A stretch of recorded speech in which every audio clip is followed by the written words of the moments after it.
Hi everyone, स्वागत करती हूँ आप सभी का टीचिंग गोल्स के लर्निंग प्लेटफॉर्म पर। उम्मीद करती हूँ आप सभी लोग बहुत अच्छे होंगे। आज के इस इंपॉर्टेंट सेशन में रीट 2025 के एग्जाम को लेकर के बात करेंगे। आपका जो एग्जाम है उसे फरवरी में करना निर्धारित किया गया है और जो आपका फॉर्म फिलिंग है वो बहुत जल्दी आपका स्टार्ट होने वाला है। दिसंबर में ही आपका स्टार्ट हो रहा है। तो ऐसे में आपको जो डिटेल नोटिफिकेशन आपके साथ शेयर किया गया है उसको एक एक पॉइंट को समझना बहुत जरूरी है और जो आपको वहां पर टाइम वेस्ट ना हो, इसलिए इस छोटी सी वीडियो के थ्रू आपको सारे पॉइंट्स बहुत अच्छे तरीके से क्लियर करने की कोशिश करूंगी। आपको पता होना चाहिए क्या यहाँ पर एलिजिबिलिटी है, कौन कौन फॉर्म यहाँ पर भर सकता है, एग्जाम पैटर्न क्या है, किस तरीके से आपसे क्वेश्चन यहाँ पर पूछे जाते हैं, क्या चेंज अब की बार आपको यहाँ पर देखने को मिलेगा।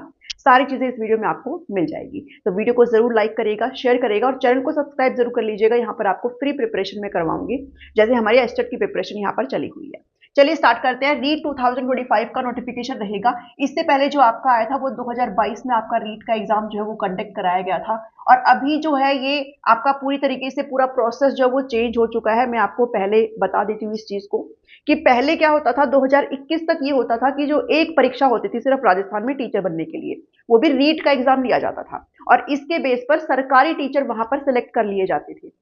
लेकिन 2021 के बाद बहुत सारे घपले यहाँ पर हुए। इवन 2021 में आपका जो पेपर है उसे पेपर 2 को जो है कैंसिल भी कर दिया गया था। उसके बाद जो कर दिया गया, इसको सिर्फ एक एलिजिबिलिटी टेस्ट यहाँ पर डिक्लेयर कर दिया गया, यानी कि अब आपकी ये सिर्फ क्या है, एक पात्रता परीक्षा है, सिर्फ एक एलिजिबिलिटी टेस्ट है। ठीक है, जैसे आपका सीटेट होता है, जैसे आपका एस्टेट होता है ना, इसी तरीके से सेम आपका अब सिर्फ यहाँ पर नंबर मैटर नहीं करता, सिर्फ आपको 90 नंबर यहाँ पर लेने होते हैं, पास करना होता है। उसके बाद आपका एक मेंस एग्जाम यहाँ पर कंडक्ट कराया जाएगा, जैसे हरियाणा में होता है जो आपका स्क्रीनिंग एग्जाम कहा जाता है, ऐसे ही राजस्थान में रीट मेंस होता है। तो अब जो टीचर बनना राजस्थान में वो थोड़ा सा अलग हो गया है। ओके, और कोई भी इस फॉर्म को भर सकता है। पहली बात, मैं सारी चीजें वैसे पॉइंट टू पॉइंट आपको बताऊंगी, तो बीच बीच में जो भी चीजें याद आ रही है वो आपको साथ के साथ ही बता रही हूँ। तो सिर्फ और सिर्फ एक पात्रता परीक्षा एलिजिबिलिटी टेस्ट है। ठीक है, कितने नंबर आते हैं फर्क नहीं पड़ता, सिर्फ आपको पास करना है इस चीज को, तभी उसी के बेस पर आप आगे जो है बढ़ पाएंगे, आगे जो वैकेंसी आएगी राजस्थान में उसको आप फिल कर पाए। पहली चीज क्लियर हुई। तो कौन यहाँ पर कंडक्ट कराता है, तो माध्यमिक शिक्षा बोर्ड अजमेर राजस्थान इसको कंडक्ट कराता है। ये भी आपको पता रहना चाहिए, वैसे आएगा नहीं आपके एग्जाम में। ठीक है, इंपॉर्टेंट डेट्स देख लीजिए पहले। सबसे पहले भाई कब कब आपकी सारी चीजें जो है प्रोसेस करी जाएंगी। तो इंपॉर्टेंट डेट्स है, अप्लाई होगा आपका 16 दिसंबर से 15 जनवरी। आपके पास पूरा एक महीना यहाँ पर आराम से है।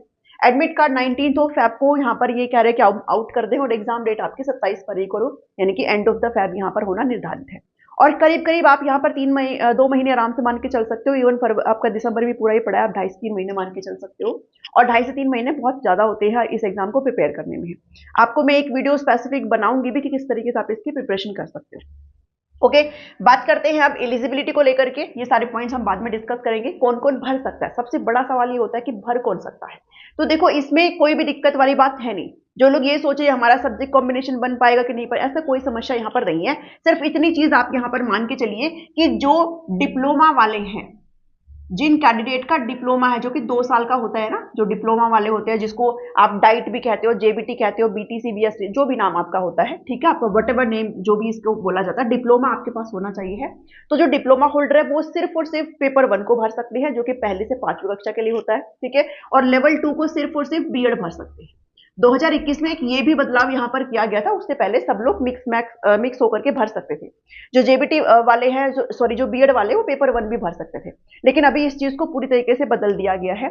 सिर्फ मतलब जैसे हमारे यहाँ हरियाणा में होता है ना, ऐसी तरीके से सेम कर दिया गया है कि जो डिप्लोमा वाले हैं वो लेवल 1 तक सीमित रहेंगे और जो बीएड वाले हैं वो लेवल 2 तक सीमित रहेंगे। ओके, अब बात आती है अपियरिंग वालों का क्या सीन है यहाँ पर, यानी कि जो अभी कर ही रहे हैं। मान लो जो कोई डिप्लोमा में अभी पढ़ रहे हैं, जिनका बीएड अभी चल रहा है, तो अपियरिंग वाले यहाँ पर भर सकते हैं फॉर्म। ठीक है, ऐसा कुछ भी नहीं लिखा गया है कि सिर्फ फाइनल ईयर कर सकते हैं।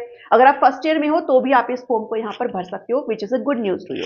ठीक है, तो अपियरिंग वाले यहाँ पर भर सकते हैं। डिप्लोमा है तो आप पेपर 1 के लिए ही भरेंगे ओनली, और जो बीएड वाले वो सिर्फ पेपर 2 के लिए भरेंगे। आई होप अब आपको इसमें कोई भी समस्या नहीं रहेगी। एलिजिबिलिटी की कोई इशू नहीं रहता है, सब यहाँ पर इस फॉर्म को भर सकते हैं। ठीक है, चलिए एग्जाम पैटर्न देख लीजिए एक बारी। अच्छा, पहले फीस देख लो। फीस अच्छी खासी फीस यहाँ पर है, वैसे तो हमारे हरियाणा से तो कम ही है। तो लेवल 1 के लिए अगर आप सिर्फ एक पेपर के लिए अप्लाई करते हो तो आपको 550 रुपए यहाँ पर देने, चाहे पेपर 1 हो चाहे पेपर 2 हो। अगर आप दोनों यहाँ पर भर रहे हो, मान लो अगर किसी को लेवल 1 और लेवल 2 दोनों देना है, तो उस केस में फिर आपका यहाँ पर 750 रुपीज हो जाते हैं दोनों के लिए। ठीक है, 750 रुपीज आपको देने होंगे। इसके बाद चलते हैं आपके एग्जाम पैटर्न की तरफ कि किस तरीके से आपसे चीजें पूछी जाएंगी।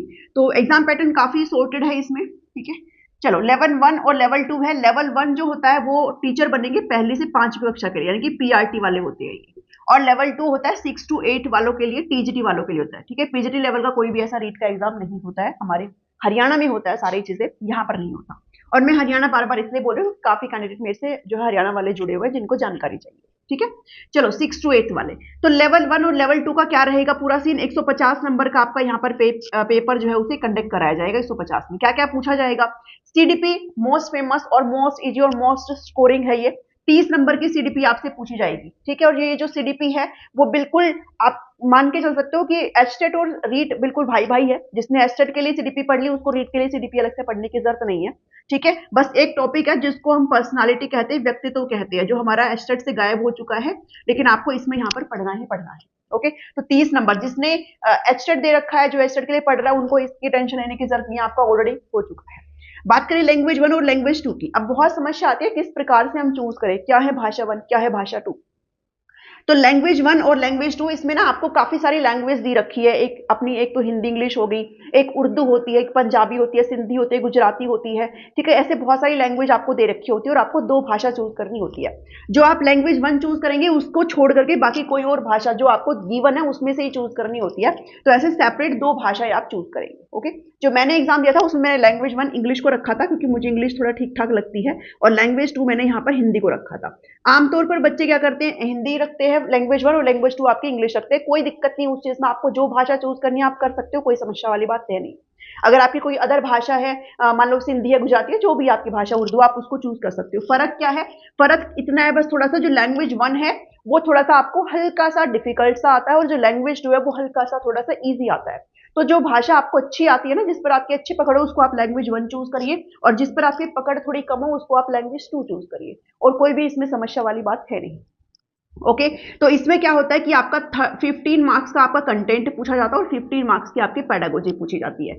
इसमें टीजीटी वालों का भी सेम है, 15 मार्क्स का कंटेंट और 15 मार्क्स का आपका कंटेंट, मतलब आपका पैसेज प्लस ग्रामर जो भी सारी चीजें है ना, एक पैसेज दिया जाता है आपको और एक ना पोएट्री टाइप दी जाती है, हिंदी इंग्लिश दोनों में। और 15 आपका पेडागोजी के क्वेश्चन आपको देखने को मिलती है। सिमिलरली आपका हिंदी में भी है, 15 का आपका कंटेंट और 15 की पेडागोजी आपको देखने को मिलती है, एंड सो ऑन। यहाँ पर भी आपका सेम चीज देखने को मिलता है दोनों ही लेवल में। ठीक बात है। उसके बाद हमारा बच जाता है जो सब्जेक्ट स्पेसिफिक होता है, और पीआरटी वालों का मैथ और ईवीएस बच जाता है। तो इस 30 नंबर में 20 नंबर का आपको मैथ से रिलेटेड कंटेंट आएगा, पूछा जाएगा, और 10 नंबर की आपको पेडागोजी पूछी जाएगी। ईवीएस में भी 20 नंबर का कंटेंट होता है और 10 नंबर की आपकी पेडागोजी पूछी जाती है। यहाँ पर जो मैथ साइंस वाले हैं, 30 नंबर का आएगा मैथ और 30 नंबर की आएगी साइंस, जिसमें से 20 नंबर का मैथ आएगा, 10 नंबर की मैथ की पेडागोजी आएगी, और 20 की साइंस और 10 नंबर की साइंस की पेडागोजी आएगी, जो आएगी ही आएगी। इसमें ये वाला सीन नहीं है कि आएगा कि नहीं आएगा, बताओ हमें, आएगा वो 101% आएगा, आता है वो। ठीक है, एसएसटी वालों में क्या है, 40 नंबर का आपका कंटेंट है और 20 नंबर की आपकी यहाँ पर पेडागोजी आती है। कहने का मतलब ये है कि जैसे सीटेट में हम लोग पेडागोजी पढ़ते हैं, इसी तरीके से आपको यहाँ पर पेडागोजी पढ़नी है। ओके, और एक चीज और मैं यहाँ पर बता दूं, पेडागोजी कभी भी ऐसा नहीं होता कि आपने कोई टॉपिक पढ़ लिया कि वहीं से क्वेश्चन आएंगे। पेडागोजी तभी अच्छी होती है जब आप उससे रिलेटेड मल्टीपल क्वेश्चन बनाते हो। मैं अपनी बात करूं, वैसे मैं एक वीडियो प्रॉपर लेकर के आऊंगी कि मैंने किस तरीके से इसको क्लियर किया था, मेरे काफी अच्छे नंबर थे इसमें, तो वो मैं कंप्लीट आपके साथ डिस्कस भी करूंगी। उसमें मैंने कोई भी जैसे बात करूं, मैंने मैथ और साइंस का दिया था, तो मैथ की कोई पेडागोजी मैंने अलग से नहीं पढ़ी, साइंस की मैंने कोई पेडागोजी अलग से नहीं पढ़ी, मैंने डायरेक्ट क्वेश्चन बनाए थे। और ऐसा नहीं कि क्वेश्चन 1-2 बनाए थे, मैंने मल्टीपल मॉक टेस्ट अटेम्प्ट करे थे और बहुत सारे क्वेश्चन अटेम्प्ट करे थे। तो इससे ना पेडागोजी अपने आप आ जाती है। ठीक है, आपको सिर्फ सीडीपी से मतलब है, आपको सीडीपी आना चाहिए, है बात खत्म। और ये सारी पेडागोजी वगैरह जो है वो आप हिंदी इंग्लिश के तो देखो पढ़ेंगे ही पढ़ेंगे। यहाँ पर बात करी हूँ अपने सब्जेक्ट वाले की, तो वहां पे आप सिर्फ और सिर्फ क्वेश्चन के बेस पर इन चीजों को कर सकते हो। ठीक है, अलग से एक वीडियो में आपको दूंगी, बाकी आपका पूरा पैटर्न है, 150 नंबर का आपका पेपर लिया जाता है। बात करें नेगेटिव मार्किंग की, तो कोई भी नेगेटिव मार्किंग नहीं है, बट एक चीज यहां पर इन्होंने अब की बार इंट्रोड्यूस करी है, एक बड़ा बदलाव जो रहा है, वो जो अभी पूरा एक 5वां ऑप्शन का जो अभी चला हुआ है सिस्टम, वो अब इन्होंने राजस्थान वालों ने भी ले आए हैं। ABCD अभी तक हमारे पास ऑप्शन होते थे जिसको आपने फिल करना होता था। अब की बार ये हरियाणा वालों की तरह ई ऑप्शन को भी इंट्रोड्यूस कर रहे हैं रीट के अंदर। ठीक है, वैसे मुझे नहीं पता कि राजस्थान में अदर एग्जाम में भी होता है कि नहीं होता, तो राजस्थान वाले इस चीज को प्लीज माइंड ना करें। ठीक है, तो ई ऑप्शन यहां पर आपको अलग से 5वां विकल्प आपको दिया गया है। अगर आप ABCD में से कोई भी फिल नहीं करते हैं तो आपको इस ई को फिल करना अनिवार्य है। अगर आप नहीं करेंगे फिर आपका 1/3 की जो है मार्किंग डिडक्ट कर ली जाएगी, अदरवाइज कोई भी नेगेटिव मार्किंग नहीं। समझ में आई बात कि अगर आपका मूड नहीं है, आपको कोई क्वेश्चन नहीं आता है, वैसे तो करो, नेगेटिव मार्किंग है नहीं है तो आप सारे ऑप्शंस को फिल करिए, मतलब जो आपको लगता है कम से कम उसको फिल करो कि आपका तुक्का ही बैठ जाए। नहीं भी, अगर किसी का बहुत ज्यादा दिमाग बिल्कुल खाली है तो फिर वो ई ऑप्शन को प्लीज फिल करके आएंगे, अदरवाइज फिर नेगेटिव मार्किंग हो जाएगी। साथ में इन्होंने ये भी कहा है कि अगर आप 10% से ज्यादा क्वेश्चंस को ऐसे ही खाली छोड़ करके आ जाएंगे, आप कोई भी ऑप्शन चूज नहीं करेंगे, तो आपका पेपर ही कैंसिल कर दिया जाएगा, आपको अयोग्य घोषित यहाँ पर कर दिया जाएगा। ये एक चीज यहाँ पर इन्होंने करी है। पासिंग मार्क्स कितने हैं? 90 जो नंबर है वो पासिंग मार्क्स है, ठीक है। आप जनरल वाले हो और आउट ऑफ द जो स्टेट है, मतलब आउट ऑफ राजस्थान वाले जितने भी कैंडिडेट हैं, कोई मैं वैसे तो हरियाणा वाले भरते हैं, यूपी वाले भरते हैं, अदर वाले भी भरते हैं, बट काफी यही लोग होते ज्यादा, तो वो भर सकते हैं, ठीक है, अप्लाई यहां पर कर सकते हैं। लेकिन आप लोग वहां पर जनरल में काउंट किए जाएंगे, तो जनरल वाले हो गए हैं, ये सब क्या ओबीसी वाले हो गए, सिर्फ इनको 90 नंबर लाना यहाँ पर अनिवार्य है। हालांकि जो लोअर कास्ट वाले हैं, जो कहीं ना कहीं डिवोर्सी है, उनके लिए अलग अलग मापदंड है, अलग अलग नंबर यहाँ पर डिसाइडेड है, जो कि आपको दिखाई दे रहा होगा, मैं स्क्रीन पर इसको लगा दूंगी कि इसको कितने नंबर यहाँ पर लेना अनिवार्य है, ठीक है। वैसे 90 मार्क्स होता है जैसे अपना एस्टेट और सीटेट में होता है। ओके, वैलिडिटी लाइफ टाइम कर दी गई है। अब इसकी जो वैलिडिटी है उसे लाइफ टाइम कर दिया गया, जो 2022 में आपका रीट आयोजित किया गया था उसमें इसको लाइफ टाइम कर दिया गया था, ठीक है जी, इतनी बात हुई क्लियर। अब बात यह है कि 2022 से पहले वालों को तो देखो भरना ही भरना होगा, उससे पहले अगर आपका क्लियर नहीं हुआ है तो फिर आपको इसे फिर से देना होगा। 2022 में अगर किसी का पास हुआ है तो फिर उनको कोई दिक्कत नहीं है, उनको यहाँ पर नहीं देना है, ये चीज आपको कंफर्म होनी चाहिए है, ठीक है। तो ये आई होप आपको मैं सारे डाउट्स यहाँ पर क्लियर कर पाई होंगी। साथ में एक पॉइंट उन्होंने और लिखा है कि आप जो भी डाटा फिल करेंगे एग्जाम में वो आपकी 10th की सर्टिफिकेट के बेस पर होगा। 10th की जो सर्टिफिकेट है, आमतौर पर सभी लोग ऐसे ही मानते हैं, आपका नाम, आपके father name, date of birth सभी 10वीं की मार्कशीट के अकॉर्डिंग होना चाहिए, और ये इन्होंने साफ तौर पर एक पॉइंट के तौर पर लिखा है। ओके, ये चीज उन्होंने बोली है, और साथ ही ये कहा है कि जैसा डाटा आप अपने फॉर्म में देंगे बिल्कुल सेम का सेम डाटा हमको एग्जाम टाइम में आपको चाहिए। ये इन्होंने साफ तौर पर वहां पर बोला है कि अगर आप चश्मे में फोटो खिंचा रहे हो तो आप वहां पर चश्मे पहने आएंगे, ये चीज उन्होंने वहां पर लिख करके दी है, ठीक है। तो ये कुछ है जो रीट के बारे में आपको पता होना चाहिए। आई होप आपको क्लियर हुआ होगा। अभी भी अगर कोई डाउट है तो आप मुझे कमेंट करके पूछ सकते हैं, मैं आपको रिप्लाई करने की कोशिश करूंगी। वीडियो अगर पसंद आई है तो प्लीज इसको जरूर लाइक करेगा, और ये इतना डिफिकल्ट नहीं होता, बहुत आसान पेपर होता है ये, इसके लिए मैं एक वीडियो अलग से आपको लेकर के आऊंगी एक दो दिन के अंदर ही। सो इस वीडियो में फिलहाल इतना ही है, मिलती हूँ आपसे नेक्स्ट वीडियो में। Thank you, thanks for watching.